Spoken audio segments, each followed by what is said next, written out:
પાટણ જિલ્લામાંથી પંચમહાલમાં ઉપરવાસમાં ભારે વરસાદ થઈ રહ્યો છે। વરસાદની સ્થિતિ યથાવત રીતે જોવા મળી રહી છે, જેને લઈને મોરવા હડફના ડેમમાં દરવાજા ખોલવામાં આવ્યા છે, જેને લઈને નદીઓમાં પાણી છોડવામાં આવી રહ્યું છે। ડેમના 4 જેટલા દરવાજા ખોલવામાં આવ્યા છે।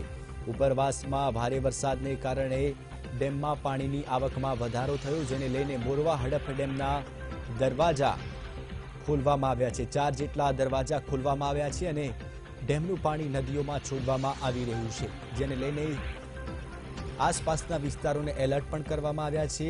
જો કે પાણીનો પ્રવાહ વધતા નદીઓ ગાંડીતુર બની છે, તો મોરવા હડફ ડેમના દરવાજા ખોલવામાં આવ્યા છે।